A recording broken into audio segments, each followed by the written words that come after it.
شوق کے ساتھ 3 مرتبہ دن میں 3 مرتبہ رات کو اس پر درود پاک پڑھے، اللہ کا حق ہے کہ اس کے اس دن اور اس رات کے گناہ معاف فرمائے۔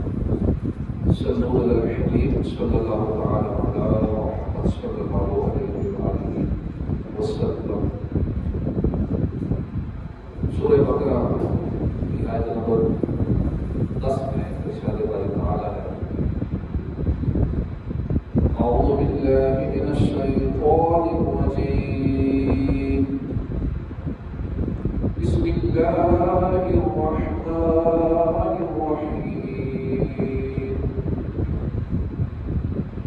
فی قلوبہم مرض فزادہم اللہ مرضا وَلَهُمْ عَذَابٌ أَلِيمٌ بِمَا كَانُوا يَكْذِبُونَ۔ صدق اللہ العظیم۔ سورہ بقرہ کی آیت نمبر 10 جو ہم نے سننے کی سعادت حاصل کی ہے، اس کا ترجمہ فی قلوبہم مرض، ان کے قلوب میں بیماری ہے، ان کے دلوں میں بیماری ہے،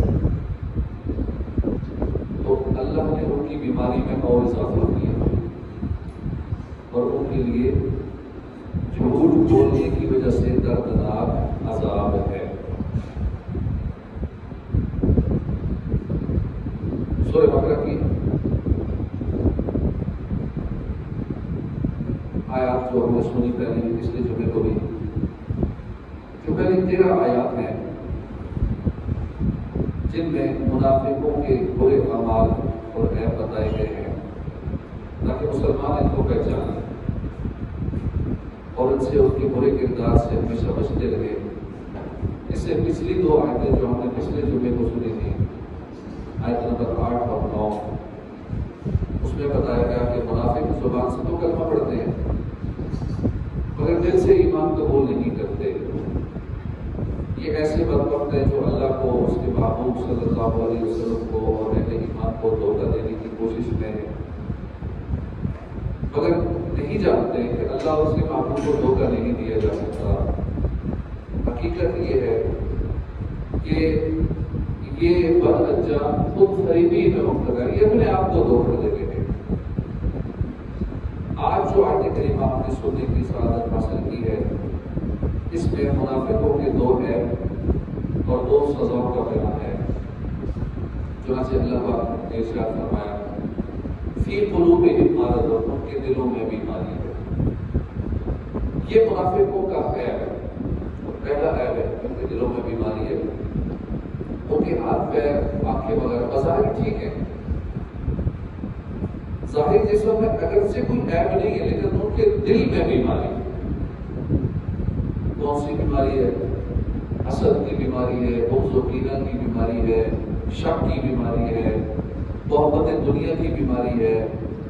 ان باطنی بیماریوں نے ان کے دل مردہ کر ڈالے، اور یہی وہ مرض ہے جو سب سے زیادہ خطرناک، جو سب سے زیادہ نقصان دہ۔ شاید نے کیا خوب کہا، زندگی زندہ دلی کا نام ہے، مردہ دل کیا خواب جیا کرتے ہیں۔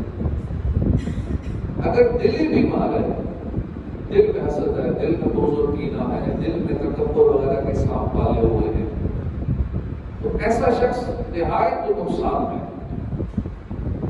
منافقوں کے اس عیب کی سزا انہیں یہ دی گئی کہ فی قلوبہم مرض فزادہم اللہ مرضا، اللہ نے اس بیماری کو اور بڑھا دیا۔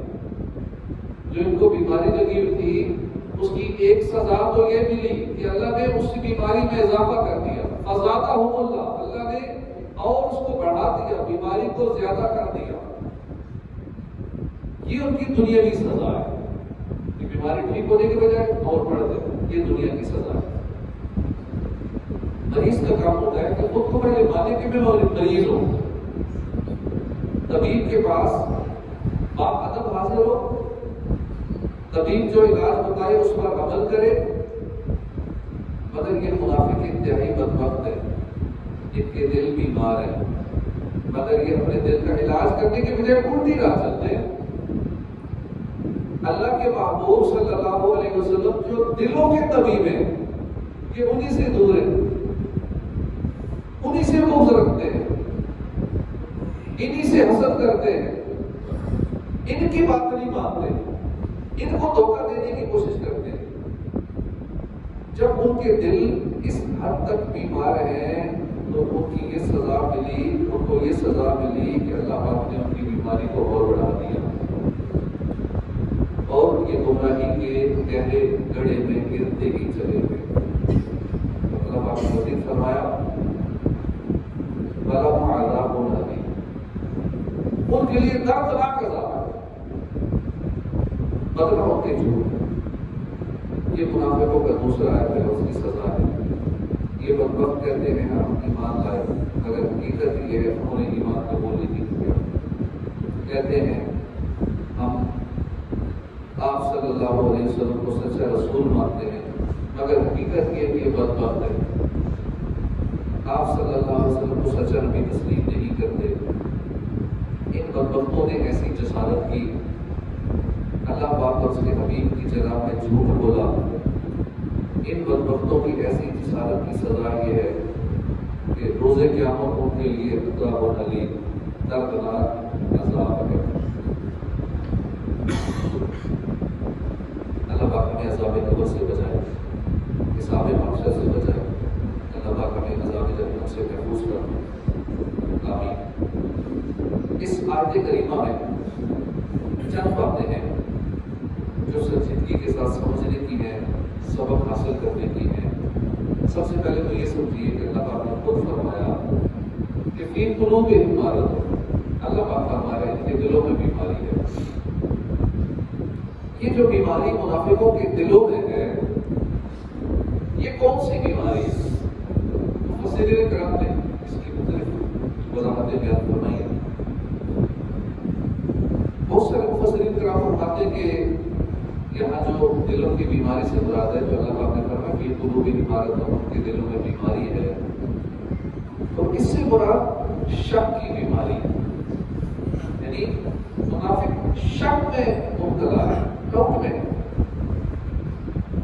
انہیں اللہ پاک پر، اللہ کے محبوب پر، اللہ رسول کے مبارک ارشادات پر کامل یقین نہیں ہے، ڈبل مائنڈڈ ہے، تذبذب کا شکار ہے۔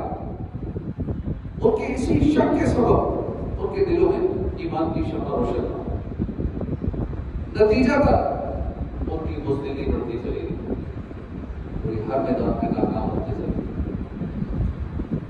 یہ تھی منافقوں کی بیماری۔ ہمیں چاہیے کہ ہم اللہ پر، اس کے پیارے محبوب صلی اللہ علیہ وآلہ وسلم پر، ان کے مبارک ترمیم پر ہمیشہ کامل یقین رکھیں، کبھی بھی اپنے یقین کو ڈگمگانے نہ دیں۔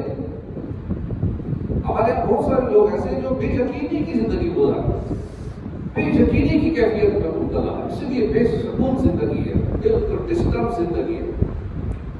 کوئی وظیفہ شروع کیا، نتیجہ اپنے مرضی کے مطابق نظر نہیں آیا تو بے یقینی کا شکار ہو جاتے ہیں، کہتے ہیں کہ وظیفہ ٹھیک نہیں تھا۔ اب یہ نہیں سوچتے کہ ہو سکتا ہے میرے کلاس میں کمی ہو، میں نے غلط پڑھا ہو، میں نے ٹھیک نہ پڑھا ہو، اپنے اوپر نہیں لے کے آتے کہ وظیفہ ٹھیک ہے، فائدے کے لیے ہو، فلاں آیت کریمہ کا آگے پڑھنے پڑھ اللہ کا نام، فلاں نام کا آگے تک اللہ کے فلاں نام یہ کر دیتے ہیں، کوئی فائدہ نہیں۔ بے یقینی کی کیفیت میں مبتلا ہے۔ کوئی مشکل آئی، دعائیں مانگی، نتیجہ مرضی کے مطابق نہ ہوا، دعا قبول نہ ہوئی، بے یقینی کی کیفیت۔ پتہ نہیں ہمارے ساتھ ایسا کیوں ہو رہا ہے؟ باقی ہمارے رشتے دار تو بڑے خوشحال ہیں، ساری بیماریاں مصیبتیں ہمیں بھی کیوں آ رہی ہیں؟ حالانکہ ہم تو بڑے اچھے ہیں، نمازیں پڑھتے ہیں، بڑے نیک ہیں، کسی کے بارے میں برا نہیں سوچتے، ہمارے اوپر یہ اثر کیوں ہو رہا ہے؟ بے یقینی کا شکار۔ بلکہ حد تو یہ ہے کہ ہمارے یہاں لوگ نماز کے لیے 10-15 منٹ دکان بند نہیں کرتے۔ کیوں؟ چلا جائے گا، پیسے کم ہو جائیں گے۔ اللہ کی عذاب پہ یقین نہیں ہے کہ رب تعالیٰ وہی کام بعد میں بھیج سکتا ہے، میں نماز کیوں چھوڑوں؟ دل میں کھٹکا لگا رہتا ہے، دکان بند ہو گئی، رزق کہاں سے آئے گا؟ تمام والا رزق۔ یاد رکھیے رزق دکان سے نہیں آتا، رزق اللہ پاک عطا فرماتا ہے۔ بہرحال یہ بے یقینی کی کیفیات یہ کہیں نہ کہیں کسی نہ کسی صورت ہمارے معاشرے میں پائی جاتی ہے، ان سے جان چھڑانی چاہیے۔ بے یقینی کا شکار نہ ہو، اپنی خطاؤں پہ نظر رکھے۔ اللہ پاک کی عطا میں کمی نہیں ہو سکتی، ہاں میرے مانگنے میں نقص ہو سکتا ہے۔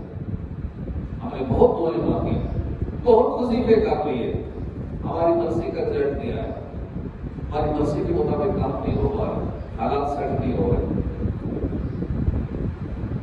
مانگنے کا نقص سمجھے، میرے اندر کمی ہے، اللہ کی عطا میں کمی نہیں ہے۔ اللہ رسول کے ارشادات یہ حق ہے، سچ ہے، ان میں ذرا برابر اونچ نیچے نہیں ہو سکتی۔ ہاں میں نے جو وظیفہ پڑھا ہے، میں نے جو دعائیں کی ہیں، نتیجہ نہیں نکلا، ضرور میرے پڑھنے میں کمی ہے، ضرور میرے اخلاص میں کمی ہے، میرا تلفظ ٹھیک نہیں ہے، میں ناقص ہوں۔ اس طرح اپنے اندر یقین پختہ کرے، جو ہو کے یقین پیدا تو کٹ جاتی ہیں زنجیریں۔ یقین پکا کرنا، یہ شک کی بیماری بڑی خطرناک بیماری ہے، زندگی کو بے سکون بنا دیتی ہے۔ یقین کامل ہو تو نمرود نے جو آگ جلائی تھی وہ گلزار بن جاتی ہے۔ یقین پختہ ہو، دریاؤں میں راستے نکل آتے ہیں۔ یقین کامل ہو تو راستے کی رکاوٹیں نشان منزل بن جاتی ہیں۔ یقین کامل ہو تو مشکل نہیں رہتی۔ امام ابن ابی دنیا لکھتے ہیں، ایک مرتبہ اللہ کے نبی صلی اللہ علیہ وسلم کی جا رہے تھے تو آپ کے حوالی آپ کو ڈھونڈنے لگے، پھر آپ سمندر کے کنارے وہ لوگ آئے تو عیسیٰ علیہ السلام کو وہاں دیکھا کہ آپ پانی پر چل رہے ہیں۔ عیسیٰ علیہ السلام پانی پر چلتے ہوئے تشریف لا رہے ہیں۔ یہ دیکھ کر ایک حواری نے کہا کہ اے اللہ کے نبی، آپ پانی پہ چل رہے ہیں، کیا میں بھی پانی پہ چل سکتا ہوں؟ فرمایا آپ کیوں نہیں، تم بھی پانی پہ چل سکتے ہو۔ پھر فرمایا اگر ابن آدم کو جو کے دانے کے برابر بھی یقین مل جائے تو وہ پانی پہ چل سکتا ہے۔ جس کے مطلب میں ڈوب ہی جانا ہے، کہ کیا نصیبان میں کہ ڈوب ہی نہ جاؤ، جس پہ یقین ہی پکا نہیں ہے، ڈبل مائنڈیڈ ہے، ڈگمگاتا ہے، ڈوب نہیں ہے، نہ اسے کوئی وظیفہ کام دیتا ہے، نہ اس کی دعاؤں میں اثر ہوتا ہے، نہ کوئی کام آتا ہے۔ تو ہمیں چاہیے ہم اپنا یقین ہر حال میں پختہ رکھیں، کبھی بھی یقین کو ڈگمگانے نہ دیں۔ اللہ پاک کے آخری نبی رسول ہاشمی صلی اللہ علیہ وآلہ وسلم نے فرمایا ما اخاف علی امتی الا ضعف الیقین، یعنی مجھے اپنی امت پر صرف یقین کی کمزوری کا خوف ہے کہ میری امت کا یقین کمزور ہو جائے، مجھے یہ خوف۔ ایک حدیث پاک میں ہے کہ اس امت کے پہلے لوگ یقین کی وجہ سے اور ظہور کی وجہ سے نجات پا گئے، اور بعد میں آنے والے لوگ بخل کی وجہ سے یعنی کنجوسی کی وجہ سے اور بے یقینی کی وجہ سے، لمبی امیدوں کی وجہ سے ہلاک ہو۔ معلوم ہوا کہ بے یقینی کے سبب پیدا ہونے والی کنجوسی ہلاکت کا باعث ہے، بے یقینی کی وجہ سے کنجوسی، اللہ کی رحمت خرچ کروں گا کام ہو جائے گا۔ اب اللہ کے محبوب پہ اللہ کے فرمان پہ اعتبار نہیں آ رہا کہ جب اللہ کا فرمان ہے میری راہ میں خرچ کرو میں رزق بڑھا دوں گا، اللہ کی محبوب قسم کھا کے فرما رہے کہ تمہارا رزق کئی گنا بڑھ جائے گا، رزق میں برکت ہو جائے گی، رزق بڑھانا چاہتے ہو اللہ کی راہ میں خرچ کرو۔ اب ہم اس بات پہ یقین نہیں ہے جس وجہ سے جیب میں ہاتھ ڈالنے کو دل نہیں کرتا، اللہ کی راہ میں دینا ہو دل کم پڑ جاتا ہے، گناہوں میں خرچ کرنا ہو، رسم و رواج میں خرچ کرنا ہو، اپنی عزت کے لیے ناک بچانے کے لیے خرچ کرنا تو لاکھوں لگا دیں گے، ناک کا مسئلہ ہے، عزت رزق کا مسئلہ ہے، برادری میں لوگ کیا کہیں گے، رشتہ دار کیا کہیں گے، وہاں لگا دیں گے، لیکن جب اللہ کی راہ میں خرچ کرنا ہوگا دل تک ہو جائے گا۔ یقین کی کمزوری یہ بے یقینی کی وجہ سے جو کنجوسی ہے یہ بندے کو ہلاک کر دیتی ہے. اس لیے ایسی بے یقینی سے ہردم بچیے. ڈاکٹر اقبال نے کہا تھا غلامی میں ناکام آتی ہے زنجیریں نہ شمشیریں.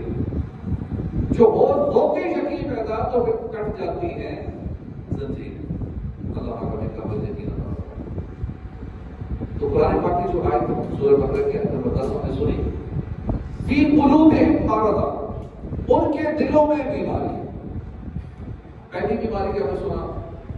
شک کی بیماری، بے یقینی کی بیماری. تو میں ڈبل مائنڈڈ تصور کا شکار ہے. تو ایک شک کی بیماری بھی درست نہیں ہے. اگر ہمارے دلوں میں یہ بیماری لگی ہوئی ہے شک والی بیماری کہ اللہ کے محبوب کے فرمان پہ بھی یقین نہیں ہے، اللہ کے فرمان پہ یقین نہیں ہے، بس اپنے پاس سے جو ہم نے گیس کیا، اپنے پاس سے ایک وہ بنا لیا، اس پہ یقین ہے، مال نکالو گا جب سے وہ کم ہو جائے گا.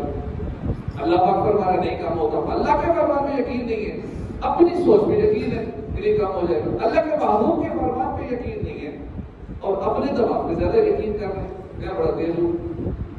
تو شک کی بیماری اللہ پاک اس سے ہمیں بچائے. فی قلوبہم مرض، اور کون سی بیماری ہے؟ حسد کی بیماری جو دلوں کو لگی ہوئی ہے. منافقوں کے دلوں کو لگی ہوتی ہے حسد کی بیماری. فی قلوبہم مرض، ان کے دلوں کو بیماری ہے. کون سی بیماری ہے؟ حسد کی بیماری. یہ بڑی خطرناک باطنی بیماری ہے. منافق حسد کا شکار تھے.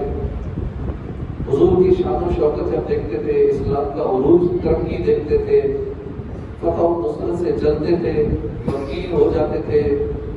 اللہ کریم نے فرمایا کہ تمہیں کوئی بھلائی پہنچے تو انہیں برا لگے اور تم کو برائی پہنچے تو اس پر خوش ہو. یہ حسد کی بیماری ہے جس نے منافقوں کو دل سے ایمان قبول کرنے سے روکا اور یہ ایمان سے محروم رہ کر جہنم کے حقدار بنے. حسد کی بیماری یہ ایک بات بڑی اہم ہے، سمجھنے کی بات ہے.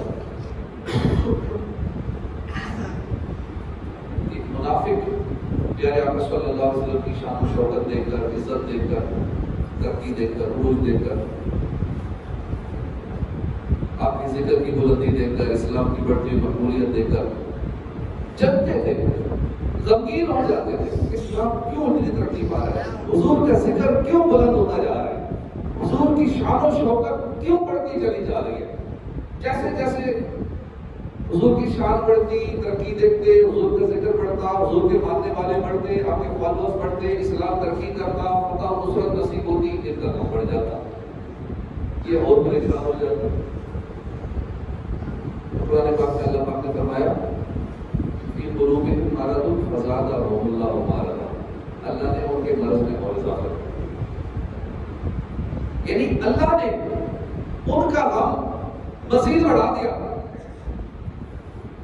اللہ اپنے محبوب کا ذکر اور بلند فرماتا تھا. یہ اسلام کی کامیابی سے جلتے تھے، اللہ پاک اسلام کو اور کامیابی عطا فرماتا تھا، مطلب ان کے درس میں اور اضافہ کرتے تھے.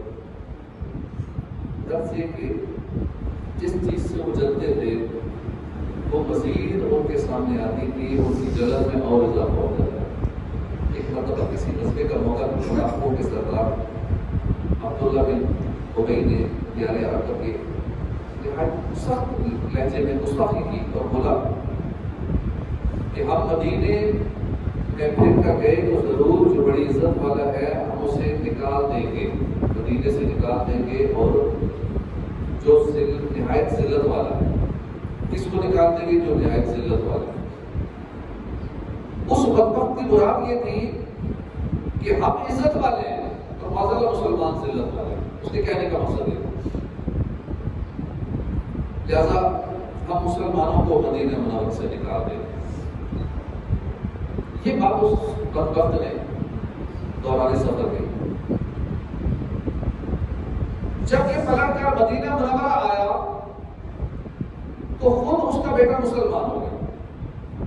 حضرت عبداللہ جو بڑے پکے اور پکے مسلمان اور عاشق رسول تھے، انہوں نے اپنے والد عبداللہ کو مدینے سے باہر ہی روک دیا. مدینے میں نہیں آنے دیا. جو کہہ رہا تھا نا کہ ہم حضور کو مدینے میں نہیں آنے دیں گے, نکال دیں گے, مسلمانوں کو مدینے میں نہیں آنے دیں گے. اب اللہ نے کس طرح اس کے بیٹے کو ایمان کی دولت عطا فرمائی, بیٹے کے ذریعے باپ کو کس طرح رسوا کیا. بیٹے نے باپ کو روک لیا, مدینے نہیں آنے دیں. بیٹے نے کہا کہ جب تک یہ اقرار نہیں کرتے, تلوار نکال لو یہاں سے, کہ یہ مانو نہیں جو کرتے اڑا دو. بیٹا مسلمان ہو گیا تھا. بیٹے نے کہا جب تک یہ اقرار نہیں کرتے کہ تم ذلیل ہو اور محمد صلی اللہ علیہ وآلہ وسلم عزت والے ہیں, اس وقت تک میں تمہیں مدینے میں داخل نہیں ہوں. آخرکار اسے کہنا پڑا. اس منافق نے یہ کہا کہ میں ذلیل ہوں اور محمد صلی اللہ علیہ وسلم عزت والے ہیں. تب ان کو مدینے میں داخل ہونے دیا. یہ ہے منافق کا حسد, جلن, اور یہ ہے اس کے حسد میں اور جلن میں اضافہ. اس بدبخت نے پیارے آقا کی شان میں گستاخی کی. اللہ کریم نے اسی کے گھر سے, اسی کے بیٹے سے اسے ذلیل و رسوا کروا دیا. لفظ یہ منافقوں کے لیے نہایت ذلت بڑی سزا تھی جو ان کے حسد کی وجہ سے دنیا میں ہی گئی. اس سے یہ بات ہمیں یہ سیکھنے کو ملی کہ ہر وہ کام کی شرم بالکل جائز ہو اور اسے اسلام کی, رسول اکرم صلی اللہ علیہ وسلم کی شان و شوکت کا اظہار ہوتا ہو تو ہمیں وہ کام ضرور کرنا چاہیے. کسی کو برا لگتا ہے تو لگے. کافر, منافق اس کام کو دیکھ کر حضور کی شان و عظمت سے جلتے ہیں تو جلتے رہیں. اب آقا کا ذکر کرتے رہیں گے, اب حضور کی محفل سجاتے رہیں گے, حضور کی ولادت میں گھروں کو خوشی سے سجاتے رہیں گے, جھنڈے لگاتے رہیں گے, محفلیں کراتے رہیں گے, لائٹنگ کرتے رہیں گے. کچھ چلتا ہے تو چلے. اس طرح حضور کی شان ظاہر ہوتی ہے. اب ہم جب حضور کی شان بیان کرتے ہیں, محفلیں سجاتے ہیں, ابھی حضور کی شان ہے, تذکرہ ہے, لوگوں کے دل میں عظمت اور بڑھتی ہے. لیکن منافق لوگ چلتے ہیں.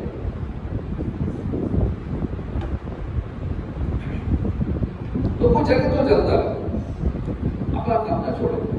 جب حضور کی شان و شوکت کی بات آئے, حضور کی عظمت کی بات آئے, بات ڈنکے کی چوٹ پہ کرے. کسی سے نہ ڈرے, کسی سے نہ گھبرائے. عاشق رسول جو ہوتا ہے وہ کسی کی پرواہ نہیں کرتا, وہ صرف اپنے آقا کو دیکھتا ہے, اپنے محبوب کی شان, عزت اور عظمت کو دیکھتا ہے. ان کے نام پر اپنی جان کا قربان کرتا ہے. جان سے بڑھ کے ہوتے ہوتے یہ ایک جان کیا ہے, اگر ہو کروڑوں, تیرے نام پر سب کو وعدہ کرو. عاشق رسول تو کہتے ہیں کروڑوں جانے ہو یا رسول آپ کے نام پر آپ کی قدموں میں قربان کرو. تو یہ حسد کی بیماری بڑی خطرناک ہے. ہمیں چاہیے کہ ہم اسلام کا, بانی اسلام صلی اللہ علیہ وآلہ وسلم کا چرچا گچ بچ کے کریں. اللہ کا توفیق عطا فرمائے. اب یہی سے یہ بات معلوم ہو گئی کہ حسد انتہائی بری بیماری ہے. حسد کی وجہ سے منافق ذلیل و رسوا ہوئے, ان کے دل نور ایمان سے محروم رہے اور آخرت میں تباہ و برباد ہو گئے. اس لیے ہمیں حسد سے بچنا چاہیے. اللہ پاک نے جس کو جو دیا ہے, اللہ کی عطا پہ, اللہ کی تقسیم پہ راضی ہو جائے. کسی کو اللہ نے ہم سے زیادہ مال دیا تو ٹھیک ہے, اللہ کی مرضی, ہم اسی پہ خوش ہو جائیں جو ہمیں ملا. اللہ نے کسی کو اچھی گاڑی دے دی, ہمارے پاس گاڑی ہے یا نہیں ہے تو ٹھیک ہے, اللہ کی تقسیم پہ راضی رہے. کیوں چلتے رہے, کیوں ہر وقت ٹینشن کا شکار ہے, میرے پاس گاڑی نہیں, میرے پاس فلاں چیز نہیں, میرے پاس مکان نہیں, میرا مکان ذرا اسے سستا ہے, اس کے پاس زیادہ ہے, اس کے پاس وسعت زیادہ ہے, میں ذرا خوبصورت نہیں ہوں. اور چلتے چلتے ہی ساری عمر گزر جاتی ہے. کیوں چلتے ہو, تھوڑی سی زندگی ہے, خوشی خوشی گزار لیں. اللہ بابوں کے فرامین پر عمل کرتے ہوئے گزار لیں. اللہ اس کے محبوب کو خوش رکھے. آخرت اچھی ہو گئی تو سارے معاملات سیدھے ہیں. آخرت خراب ہو گئی تو دنیا میں حسن بھی ملا رہا, دولت بھی ملے رہی, ساری سہولتیں ملی رہی, کسی کام کی نہیں. کیونکہ آخرت برباد ہو گئی تو پھر دنیاوی سارا کچھ بیکار رہے گا, کچھ کام نہیں آئے گا.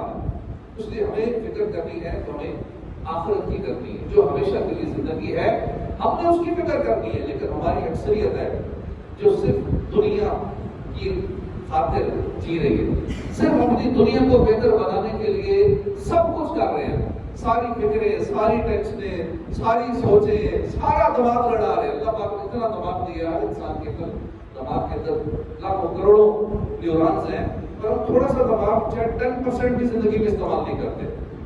جو کرتے بھی وہ صرف دنیا بنانے کے لیے کرتے ہیں، اپنی آخرت کی بہتری کے لیے دماغ کو استعمال نہیں کرتے. کہ دنیا سے جانا بھی ہے، میں ایسے کام کر جاؤں کہ مرنے کے بعد مجھے نیکیوں کا پیچھے سے بیلنس آتا رہے، خزانہ آتا رہے میرے اکاؤنٹ میں، آٹو انکم آتی رہے، پیسے بھی انکم آتی رہے. لیکن اس کا نہیں سوچتے اور اچانک موت آ جاتی ہے اور پھر سوائے پچھتاوے بھی کچھ ہاتھ نہیں آتا. اس لیے ہم نے اپنی آخرت کا سوچنا ہے، اللہ کی تقسیم پر راضی رہنا ہے. جس کو جو اللہ نے دیا ہے اللہ اور دے. اللہ نے کسی کو عزت ہم سے زیادہ دی ہے، اللہ اور دے. اگلے کے لیے دعا کریں. یہ نہیں کہ اس سے یہ چھن جائے، کیوں لوگ اس کی عزت کرتے ہیں، میری کیوں نہیں کرتے، اس کو عہدہ کیوں ملا، مجھے کیوں نہیں مل رہا، اس کو منصب مل گیا، اس کو شہرت زیادہ مل گئی ہے، اس کے سبسکرائبر زیادہ ہیں، اس کے فالوور زیادہ ہیں، اس کو لوگ زیادہ لائک کرتے ہیں، میرے کم ہیں. اسی ٹینشن میں زندگی گزارتے ہیں اور اچانک موت آ جاتی ہے. حسد سے ہمیں بچنا ہے. یہ بہت ہی خطرناک باطنی بیماری ہے اور سب سے پہلے شیطان نے حسد کیا تھا. جو سب سے پہلا گناہ ہوا تھا وہ حسد والا گناہ تھا جو شیطان نے کیا. حسد جو ہے یہ ایمان کو بگاڑ کے رکھ دیتا ہے، برے خاتمے کا سبب ہے. امام غزالی لکھتے ہیں کہ فضیل بن عیاض کا ایک شاگرد تھا، اس کا آخری وقت آیا، آپ اپنے شاگرد سے ملنے گئے، اس کے قریب بیٹھے سورہ یاسین پڑھنے لگے. تو شاگرد بولا بند کرو سورہ یاسین پڑھنا.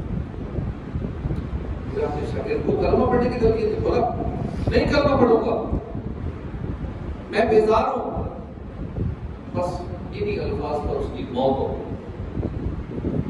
فضیل بن عیاض کا شاگرد تھا، بڑا پیارا شاگرد تھا. آپ کو بڑا دکھ ہوا، میرا شاگرد اتنا نیک شاگرد اور اس کا خاتمہ ایسا برا ہوا، کفر پر خاتمہ ہو گیا، ایمان برباد ہو گیا. اتنا صدمہ ہوا. فضیل بن عیاض 40 دن تک اس صدمے سے روتے رہے. 40 دن کے بعد آپ نے دیکھا کہ فرشتے آپ کے اس نیک شاگرد کو گھسیٹ کر جہنم میں لے جاتے. آپ نے اس سے پوچھا کہ تیرا ایمان کیوں چھن گیا؟ اس نے جواب دیا کہ میرے اندر 3 عیب تھے جس کی وجہ سے میرا ایمان چھن گیا. میں چغلی کھایا کرتا ہوں، بڑا دل کرتا ہے چغلی، بات جیسے پتہ لگے ایک بندے کی اگلے کو بتاتے ہیں کہ کسی کو بتانا نہیں، یہ بات وہ آگے کسی کو بتاتے ہیں کسی کو بتانا نہیں، یہ بات وہ آگے کسی کو بتاتے ہیں کسی کو بتانا نہیں. تو یوں نہ بتانے کے چکر میں بات ساری وائرل ہو جاتی ہے. اور آج کل تو بہت آسان ہے سوشل میڈیا پہ وائرل کرنا، تو خود ہی ہو جاتی ہے. اور جو غلط ہے وہ زیادہ ہوتی ہے، جو صحیح باتیں وہ اتنی نہیں ہوتی. ہاں کوئی غلط بات ہو، کوئی نیگیٹو ہو، اس طرح کی وہ ایسے فوراً وائرل ہوتی ہے. تو میں چغلی کھایا کرتا تھا.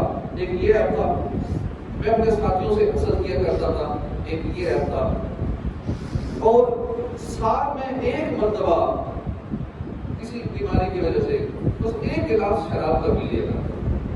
اس وجہ سے ایمان برباد ہے.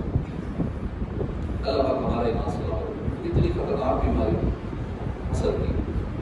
حسد کرنا اللہ رسول کی ناراضی کا سبب ہے، ایمان چھن جانے کا خطرہ ہے، نیکیوں کو کھا جاتا ہے. اور حسد کی وجہ سے اور کئی بیماریاں لگ جاتی ہیں. بغض و کینہ، کیونکہ جس کے بارے میں حسد ہو دل میں بغض و کینہ آ جاتا ہے. اس کی بدغیبت بھی کرتا ہے، اس کے بارے میں ہر وقت بدگمانی کرتا ہے. وہ چاہے کوئی بھی اچھا کام کرے بندہ اس کو نیگیٹو بھی لیتا ہے، اس کے اچھے کام کو بھی برا ہی سمجھتا ہے، تو غلط نگاہ سے دیکھتا ہے.